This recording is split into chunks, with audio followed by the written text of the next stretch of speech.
Shalom and welcome to this edition of Revealing the Truth, where we cover the headlines, the heartlines, and biblical truth. I'm your host, Messianic Rabbi Eric Walker.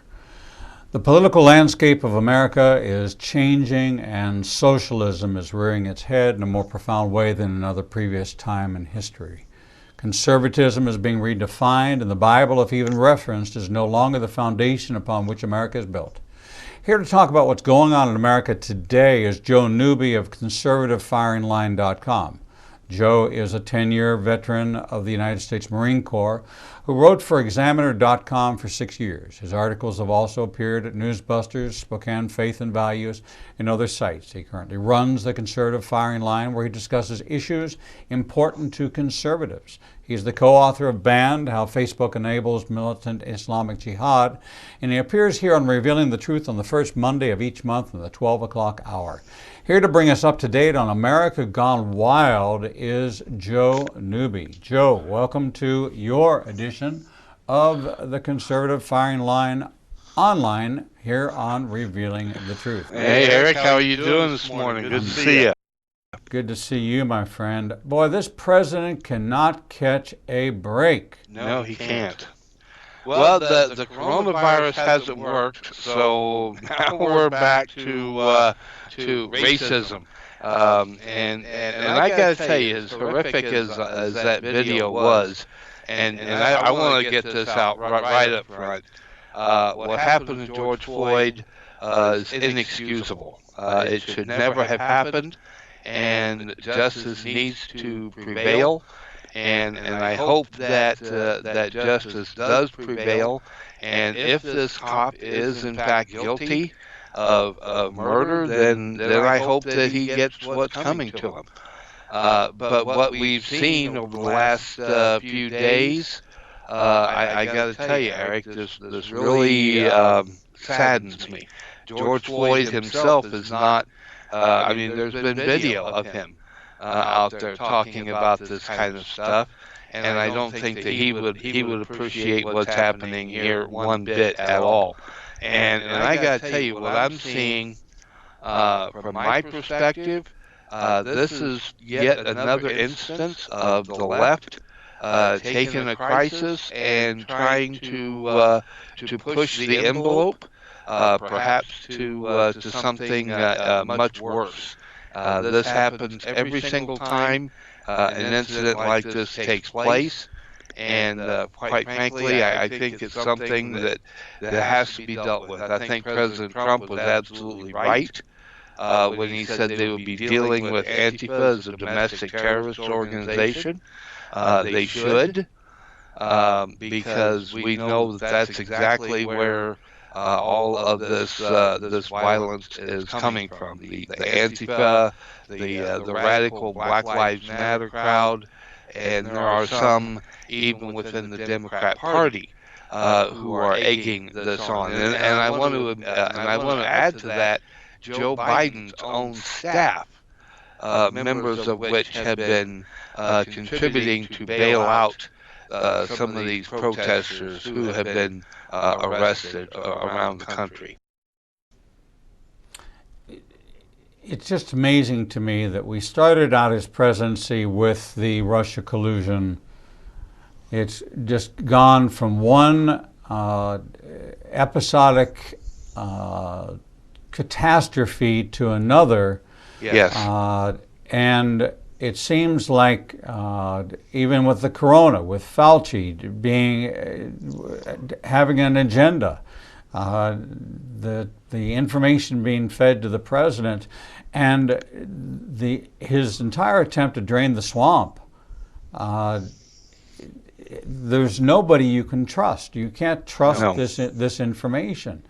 As I've said here many times, I grew up when polio was a contractable disease.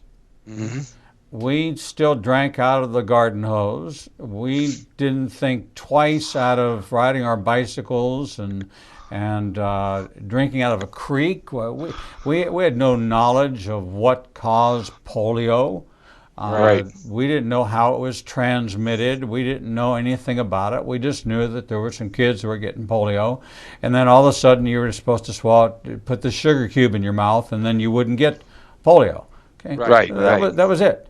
Right. And we seem to have survived polio. We survived the outbreak of rat flu, swine flu, canary flu, bird flu. I mean, whatever there was. Right. My mother got Legionnaire's disease and survived it. All these things. They didn't become political or politicized. None of the influenza outbreaks have been politicized, but all of a sudden COVID-19 is politicized, and it's such a distraction to a president being able to do the job of the executive branch. We become ineffective, and in this process, you have the economy, which is what gets people reelected, in a state of collapse. Right, and I think that was the plan. I really do. I hate to say it, but I really believe that was the idea, to collapse the economy, to get millions of Americans out of work, to close down millions of businesses across the country, and now all of a sudden with this George Floyd thing, all of a sudden coronavirus doesn't exist anymore. Now we're being told by the propagandists at CNN, MSNBC, and others that, oh, hey, these are really Trump supporters out doing all this stuff. I mean, this is what they're saying now. And Marco Rubio, my goodness, what is wrong with this clown? He came out. I don't know if you saw this thing of him yesterday. I ran across it this morning, and I about went through the roof. Marco Rubio trying to claim that there are elements of both right and left out there, doing these violent protests, and he offered absolutely no proof of his assertion whatsoever. And Joy Reid out there saying these are all white supremacists doing this. Right. And Reza Aslan, a former propagandist with CNN, saying these are Trump supporters, these are Trump voters. I don't think so. But the thing is that we have a segment within our population, Eric, that will believe anything these people say, and it truly is frightening. There used to be an integrity to the media. There used to be a belief in what was put out there. I distinctly remember my mother saying that if it wasn't true, it wouldn't be published. If it wasn't true, it wouldn't be televised. And so you have to believe, and she's almost 95 years old and she still feels that way. Now she happens to watch a communist network that has an agenda. And so she's very much fired up for, in opposition to the president, and based on the disinformation campaign of the left is, things like them reporting that, CNN reporting that they claim that President Trump hasn't spoken about the riots. This is just absolutely ludicrous. It is. To blatantly lie on the air. Yes. And but they've been doing this for years and years, and up until now, people haven't really said much about it. But now they're so blatant with their lies, Eric. I mean, this stuff, even when one of their lies is proven and thoroughly debunked, they still come out and repeat the very same lie. It makes you wonder, what is there something mentally irregular with these people? I'm being halfway facetious here, but I'm beginning to wonder. Is there a mental issue going on with some of these people? Where are the Mitch McConnells? Where are the Lindsey Grahams? Where are the Trey Gowdies? Where are because quite honestly, I'm not sure that I'm as trusting as I used to be that they were champions of a conservative agenda. I think that they're concerned about reelection. I think they're concerned about the party. I think they're concerned about.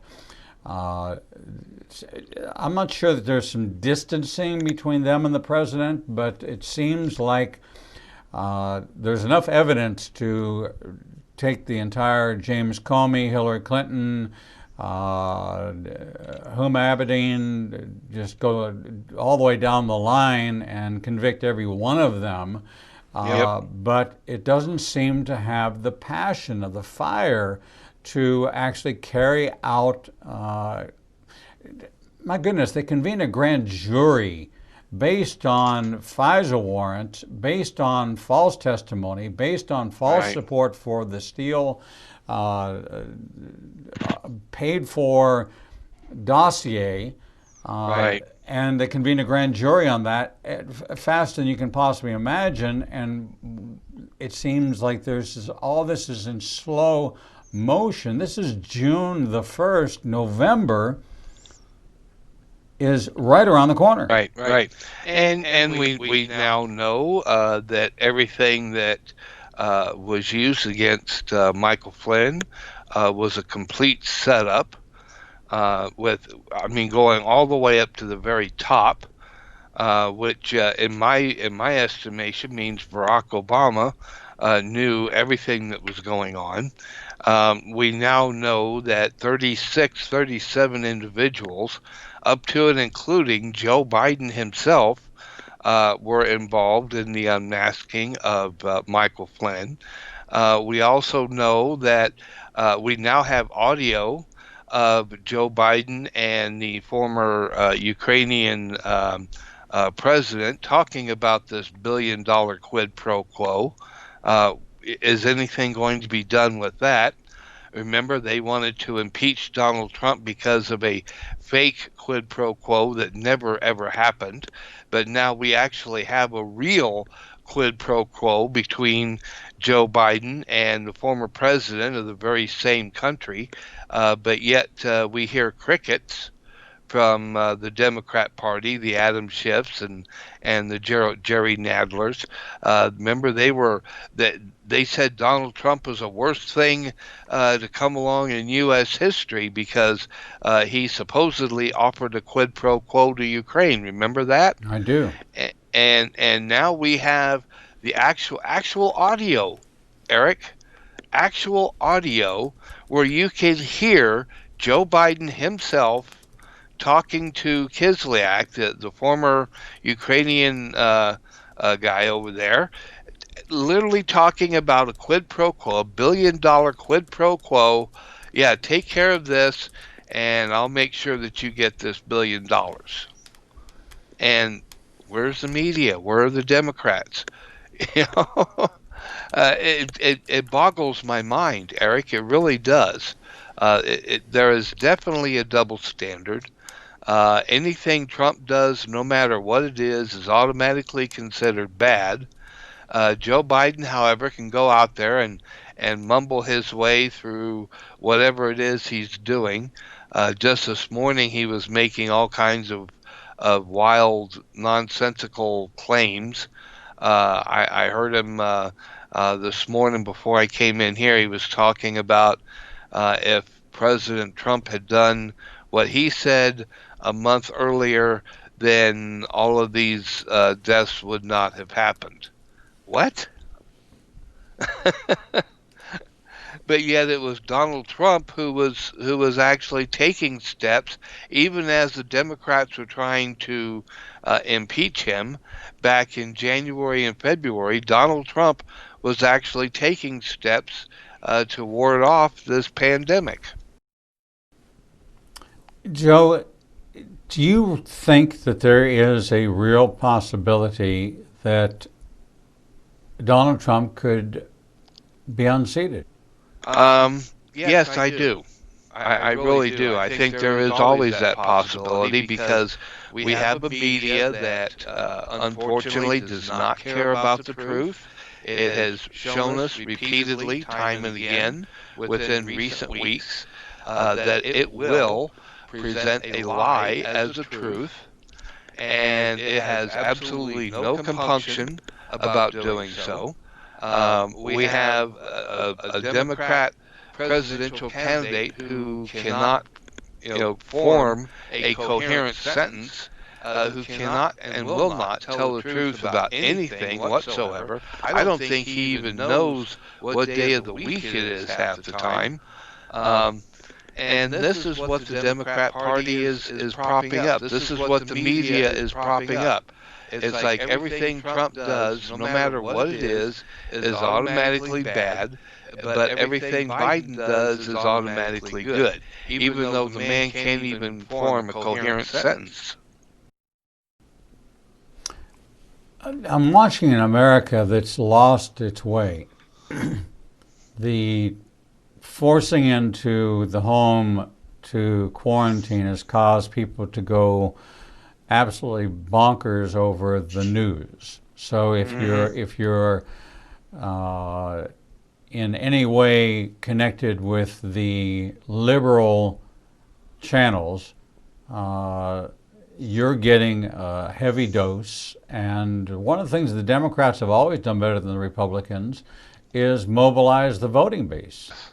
And yes, absolutely. But you know what, though, Eric? I think there's a lot of people. I see this on social media all the time. I see it there a lot. More and more people are waking up, and they're seeing this double standard. They're seeing what's happening with the media. They're seeing what's happening with big tech, because they're having to spend more time in front of the tube now. They're seeing this more and more often.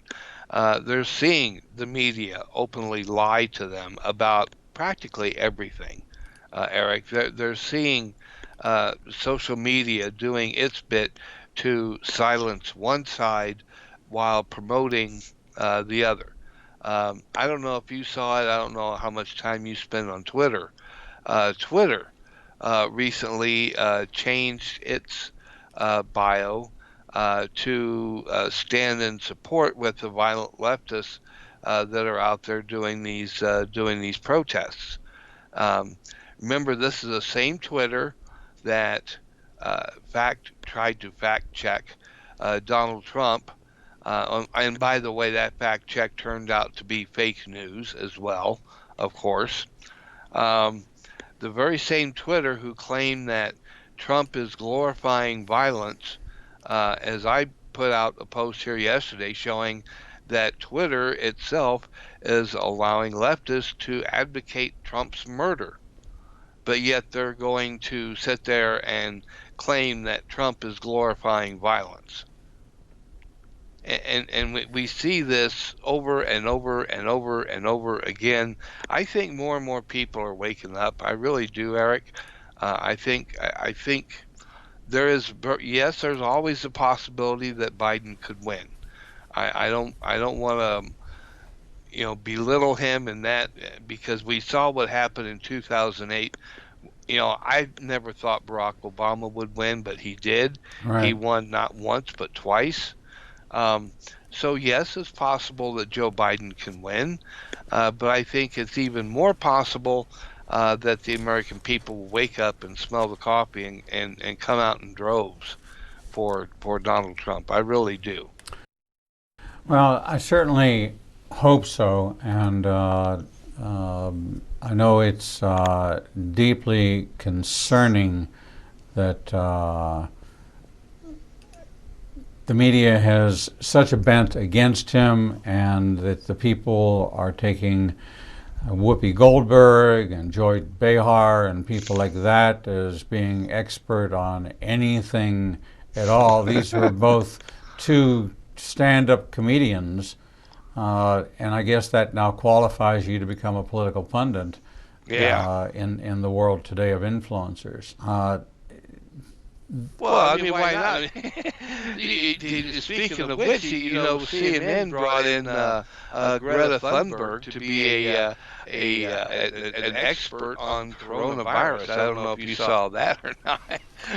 But yet they wouldn't bring on Dr. Rand Paul, uh, Right. an actual honest to goodness doctor.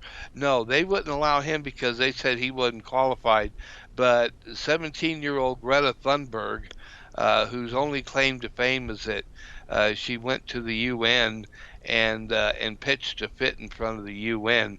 Yes, she's an expert, but not an actual honest to goodness doctor. I think Israel has it correct, which is that when a UN vehicle comes driving by, they say UN stands for unnecessary. Yeah. So There you go. Us pulling out of the World Health Organization, if you look at the whole science behind this virus is that we need to be exposed to viruses in order to build immunity. Right. So by isolating it, you're making people sicker. Right. And it's cascaded to the point where government is keeping people from having gatherings, but very specific gatherings. For example, you have the Antifa people who are gathering by the hundreds, but you can only have 50 people in a church. Right. If that. And then you've got the Supreme Court, led by John Roberts, who said, we can go along with that. It's like so much for the First Amendment. We can't even count on the Supreme Court now to uphold the Constitution, even though that's their job. We can't even count on them to uphold that. So if we take a look at, speaking of the Constitution, domestic terrorism and labeling an organization as a domestic terrorist organization, does that violate First Amendment, freedom of speech? Well, the ACLU says it does, but I think the ACLU would probably have a different opinion if it was a different group involved, quite frankly. I find it very interesting that the ACLU would stand up for domestic terrorism, but that's basically what they've done. So let's take this out a little bit further. Is there any organization in America which is labeled as a domestic terror organization? Or would this be the first?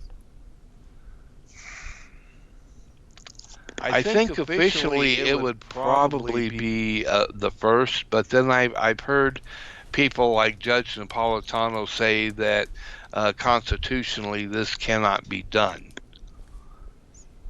So it certainly would be new ground and probably make its way to the Supreme Court. Yes, I would think so, yes. So from an impact standpoint, we don't really know.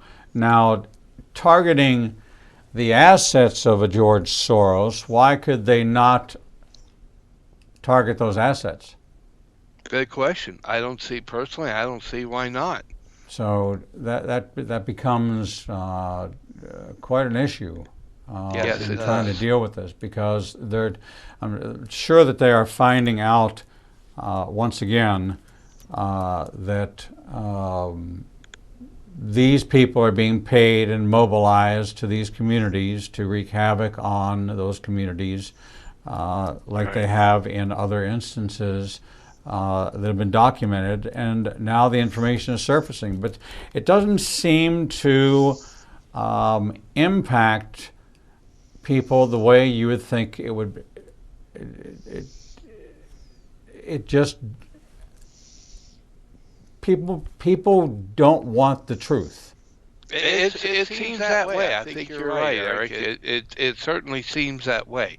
However, I spend a lot of time on social media, and excuse me, I'm starting to see that there are a lot of people are beginning to wake up, and this has been a slow progression over time, from ever since Trump has been elected. There's this move away from the radical Democrat Party. People are waking up and they're seeing what these radical leftists are doing, what they have been doing, what they are doing to America now. They're seeing what the media is doing. They're seeing what the Democrats are all about.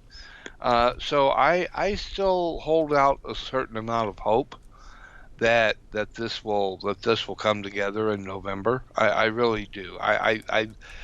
Because there's only so much of this that people can take, and I saw a tweet from what was his name, Ice T, talking about these riots, and he's saying, people are only going to take this BS for so long, Right. and I wrote him back, and I responded. I said, that cuts both ways. Well, that's the truth.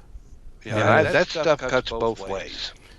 The fairness doctrine does not exist in America No. when it comes to politics, and so Right. I think that the points of view that are being represented are always skewed in favor of the hypothesis, which is when scientific method you solve to prove the hypothesis, you don't solve to disprove it. Right. So if they want to claim that there is this targeted, because of the individual act of a individual or a group of individuals, and I hold all the police that watched this unfold, I hold them just as culpable as to being accessory to murder, then they should be charged. The problem is that this man was arrested. He was Right. charged with some form of murder, but they still have to have a grand jury to determine the charges. Minneapolis was swift to charge him, to arrest him, to strip him of his wife filed for divorce. Right. What response did they want them to do? Did they want to have them put a firing squad, or did they want to have a public lynching because this was recorded and that was enough evidence to convict? Why would they want due process? Yes, more attention needs to be paid to this. Yes, need to find out why there was a culture of insensitivity within that police department, that this seemed to be okay to last for this long. Something that goes 18 minutes is way too long. You either handcuffed the suspect and put him in the squad car and move on, or you don't. Right. It's just that simple. But to continue to quote unquote torture somebody is not the American way. No, it's not. I agree with that 100%. And as far as the due process thing goes, look, these rioters. Now, let's separate rioters from protesters, because I have seen both within the media. There are people who are rightfully protesting what was done to George Floyd, and then you have the anarchists, the Antifa crowd, the BLM crowd, the radical leftists who want to destroy America, who want essentially want a second civil war in America over just whatever, because they don't like white people, they don't like America, they don't like the Constitution, they don't like this, that, or the other, and we have to separate one from the other, because this is something that I think needs to be protested. Fine, protest it, but to burn down cities, to burn down neighborhoods, to kill people, which has happened, excuse me, to assault cops, which has happened, to do all of these things that we have seen going on across the country. There's no need for any of that. No need whatsoever. All that is doing is making people even angrier. and to one side or the other. And I think that there are people, I really do believe there are those on the left who want to see this country devolve into a second bloody civil war. And maybe they have forgotten their own history, but the last one that we had didn't work out too well. There were over 600,000 people killed, and we're still feeling the after effects of that today.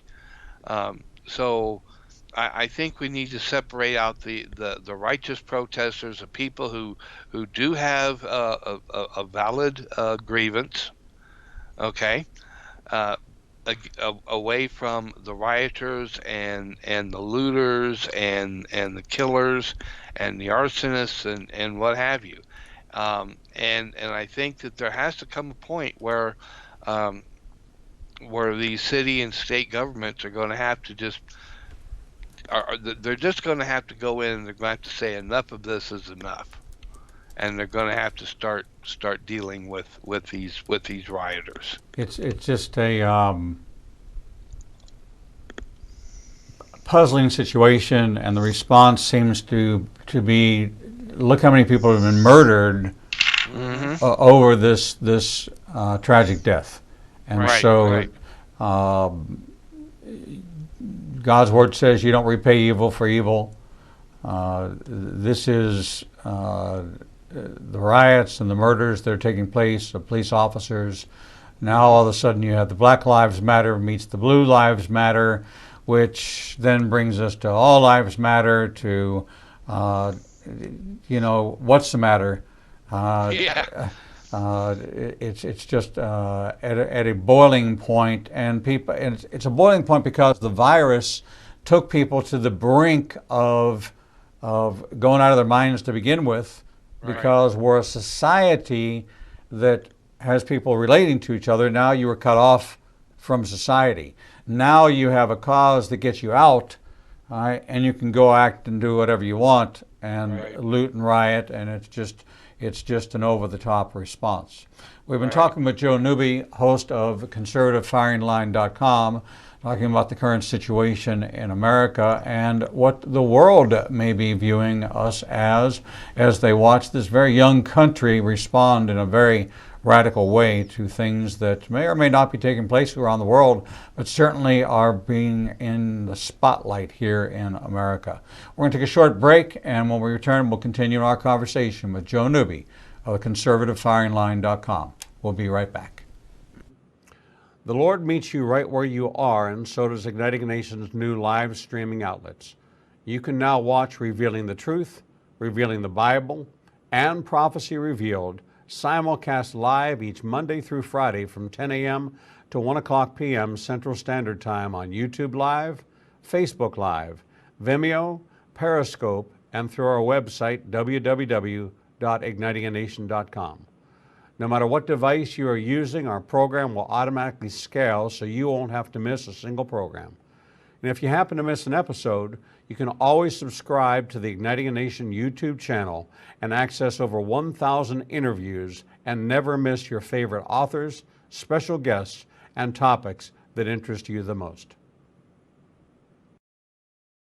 There are lots of ways to see Israel, but nothing compares to seeing the land of the book and the people of the book through the eyes of two Jewish believers who can take you on a journey that will bring the entire Bible to life. When you join Rabbi Eric Walker and his #1 rated tour guide, Edo Canaan, in Israel, you'll experience incredible teachings, first-class accommodations, and actually walk where Jesus walked. You will experience the Bible transforming from black and white into living color, and you will never see the Bible in the same way again. For more information, visit us at www.ignitinganation.com/events. The Lord contends with what contends with you, and Igniting a Nation is committed to bringing to light each and every issue that faces a believer's life. Our live stream programming and teachings take you on a journey to finding biblical truth from a wide variety of experts who share their insights into a deeper walk with the Lord. We have assembled the most comprehensive panel of experts in the fields of prophecy, caregiving, healing from trauma, shame, and abuse, and so much more. We continue to expand our teachings and programming to meet your needs. We're committed to healing the nations with biblical truth. Visit www.ignitinganation.com to develop a deeper walk with the Lord and start your journey to a transformed life. The Bible commands us to study to show ourselves approved, but most study using Bible study tools and not actually studying the Bible chapter and verse. Igniting a Nation is pleased to present Revealing the Bible, recorded and taught each week before a live audience. We take you deeper into the actual Bible and verse in both Hebrew and English and connect the dots between the Old and New Testament. You can attend our 2 classes in Tuscaloosa and Birmingham or watch the program every Wednesday at 11 a.m. Central Time on ignitinganation.com and all our other simulcast outlets. For more information, visit www.ignitinganation.com/events. Shalom and welcome back to this edition of Revealing the Truth, where we cover the headlines, the heartlines, and biblical truth. I'm your host, Messianic Rabbi Eric Walker, and we're talking with Joe Newby, as we do on the first Monday of every month at the 12 o'clock hour. He's the proprietor of the conservativefiringline.com, a blog site, all things conservative, with a great, incredible roster of contributing authors. Dina Kudnicki, who he co-authored the book Banned, How Facebook Enables Islamic Jihad. Facebook's enabling a lot, aren't they, Joe? Yes, they are. What do you think the agenda is of both Bezos and Zuckerberg, and what do you think is going to happen in this move to possibly regulate social media? Well, I tell you, I think the jury is still out, but there are 2 things that I think need to be done. As you know, Dina and I wrote about the Section 230 of the CDA. We wrote about that in our book back in 2016. That is something that definitely needs to be done. Keep in mind, though, that when the CDA was first put out back in '96, Facebook, Twitter, all of these sites, none of these sites actually existed. The idea was to give these people room to develop, room to grow, and to allow them to be platforms, neutral platforms, without fear of reprisals. And it was a good idea, but what has happened is that that particular section of the law has been used and abused to the point where we are now. Where now these social media companies like Twitter and Facebook, and not just social media, but even the large search engines like Google, they now seem to feel that it's their job to decide for you, to proscribe for you what opinions that you will hold. And so what happens is that any opinion that they don't like, that they don't ascribe to, that they don't think you should agree with, they will take those opinions and they will use their algorithms and use their software to squelch, to shadow ban, and to keep those opinions down. Sometimes they even come right out and blatantly censor opinions they don't particularly care for or agree with, and label them as quote unquote hate speech or something to that effect, even if they're not. I have seen U.S. flags being censored as quote unquote hate speech. I have seen some of the most egregious abuses you can imagine on Facebook. I myself have been targeted with posts that were forged to appear as though I made them, even though I did not. And this is on Facebook. So now you have Twitter, who has stepped in, and we've talked a little bit about Twitter before. But they've been doing this kind of thing for a long time now. I mean, if you're a leftist and you're on Twitter, you can come out and you can say and do the most horrific things imaginable. You can advocate murder. You can advocate insurrection. You can call for the murder of the president himself. And quite a few leftists on Twitter have actually done that. They've threatened the life of not only President Trump but other conservatives as well. I remember when Mitt Romney was running, they threatened to murder him as well, and Twitter allowed this. Um, they've never, to my knowledge, have ever stopped a leftist from coming up with these insane, ridiculous calls for violence and murder. Um, I've never seen them do it, but yet they will censor President Trump and claim that he is glorifying violence when in fact leftists do it on Twitter all the time and have been doing it for years and years. Um, this is why I think Section 230 of the CDA needs to be revamped. I think these companies need to be stripped of their Section 230 protection because it is clear that they are not just platforms, they're not just neutral platforms at all. They prefer one side over the other. If you're on the right side, you can do or say whatever you want. If you're on the wrong side, as far as they're concerned, you will get shadow banned, censored, targeted, uh, kicked off, deplatformed, what have you. And so I definitely think President Trump is on the right track as far as that goes. There's also another move, and there's something else that I think needs to be looked at, and that is a something called a social Stop Social Media Censorship Act, and there are versions of this being pushed in all 50 states of the union. A friend of mine who happens to live in Tennessee told me that the Tennessee State House has just approved this measure within Tennessee. But what this measure does, Eric, is it looks at the censorship in a totally different way.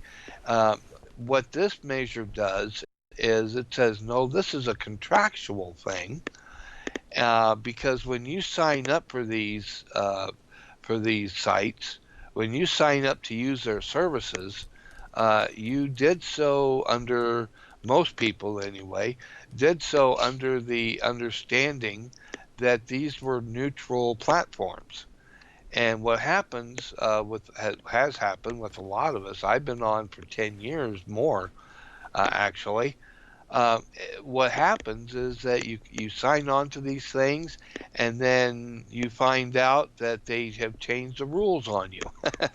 And so, what the Stop Social Media Censorship Act does is it says that if a social media site, which is defined as being a site with more than, I think, 75 million users, censors something uh, based on politics or religion, then those social media sites are financially responsible up to, I believe it's $75,000 for each instance of the censorship. And that measure is actually it's actually even been proposed in Hawaii by the Democrat uh, father of Tulsi Gabbard, who Hmm. is a state senator Right. in Hawaii. So this is not a partisan issue by any stretch of the imagination. It's not just conservatives. It's not just Republicans pushing this, but there are also Democrats pushing it as well, because I think a lot of people are waking up and smelling the coffee, and they're seeing what these social media sites are doing.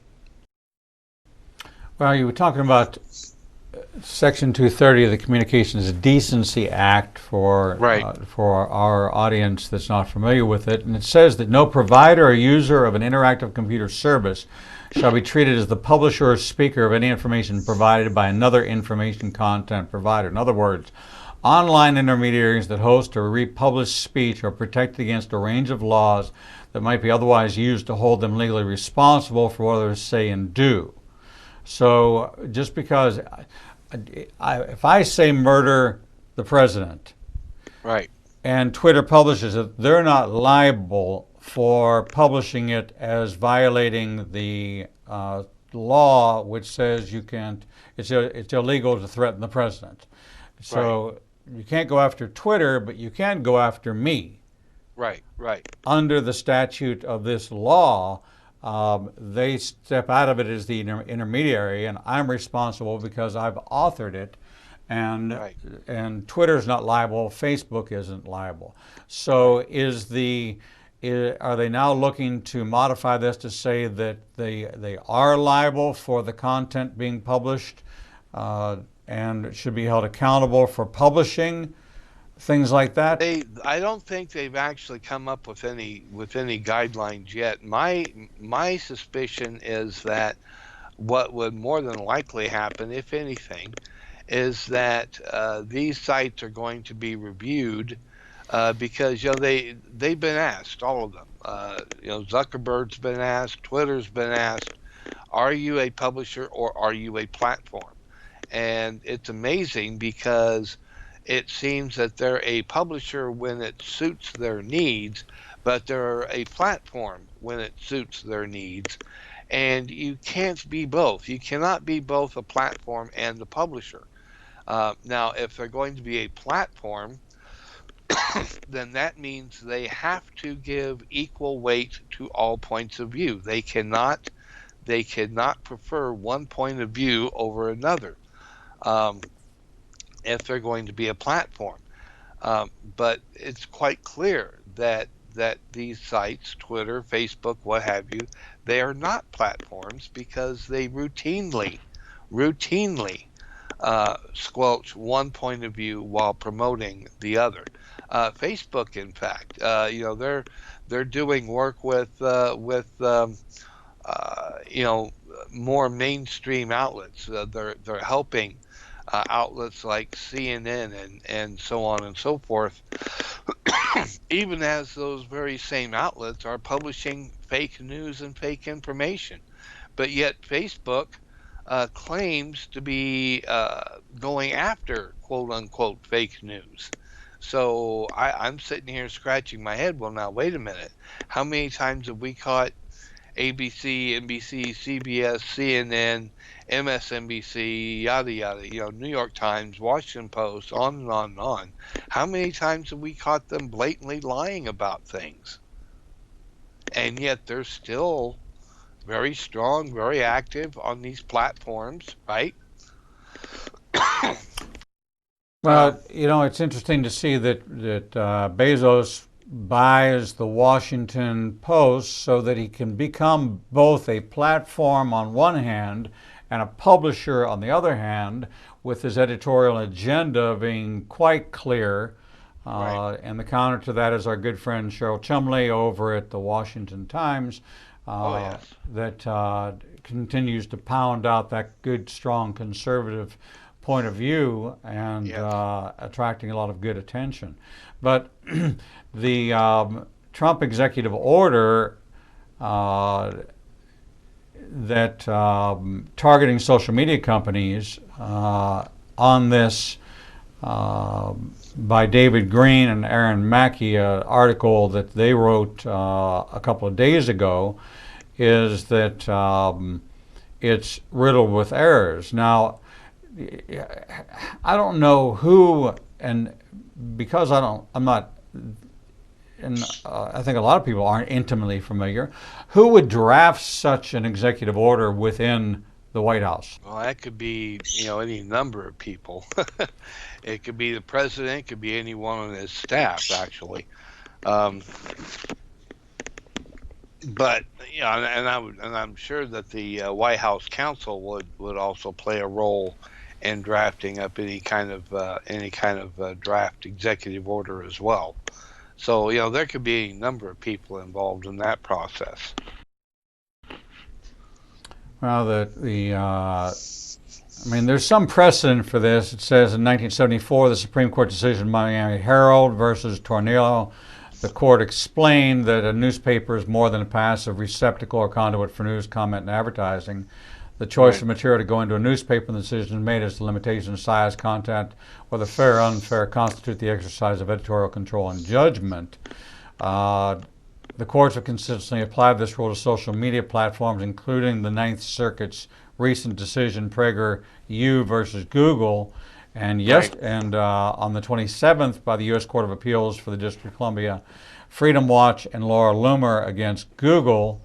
So it has not been successful in putting some controls into place because of its implications on the First Amendment. Right. Well, at least that's what they're saying. The argument has always been that the First Amendment applies to government restriction of speech, not restrictions applied by private companies.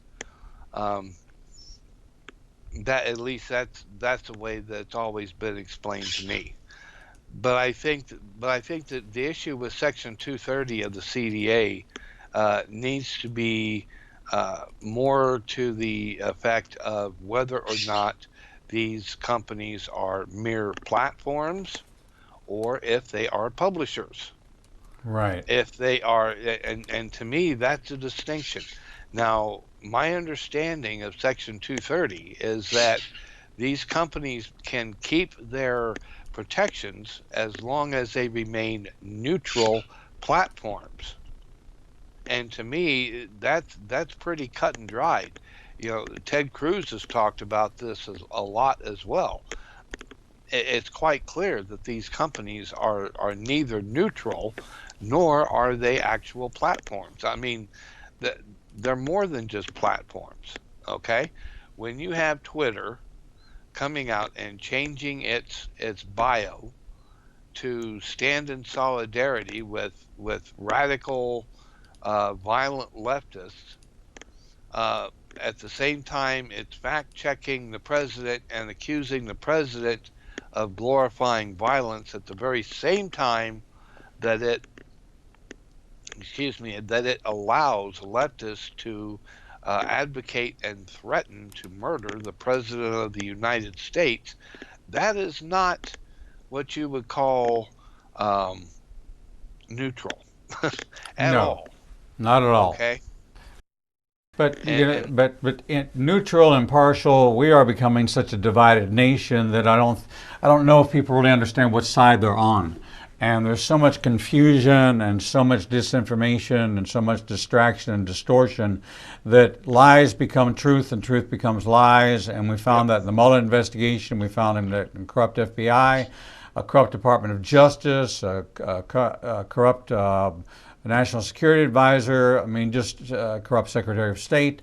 It's just problematic, and what it's done is expose the underbelly of government and follow the money, and that's always been the model, follow the money, and that's where you're going to find corruption.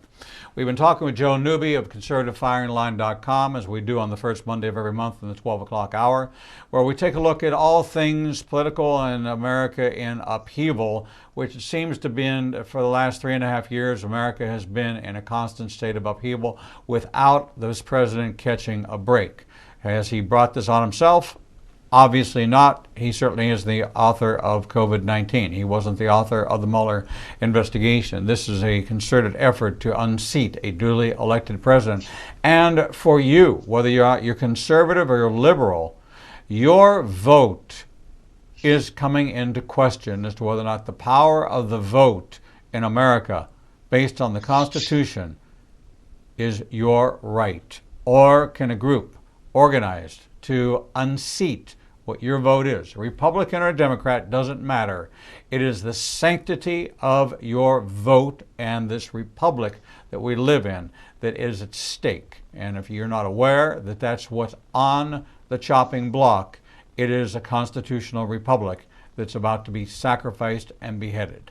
So act appropriately and get out and vote based on the facts, based on the real information, and do your due diligence as a good American citizen that takes pride in being an American citizen. Joe Newby, conservativefireline.com. Thank you. Always great to be with you, my friend. Thank you for your insights. Thank you for a great website. And I hope we build lots of followers for you and bring them your way. To stay tuned for more from Joe Newby and team at conservativefireline.com. We're going to take a short break. And after that break, we'll bring you the next edition of Revealing the Truth.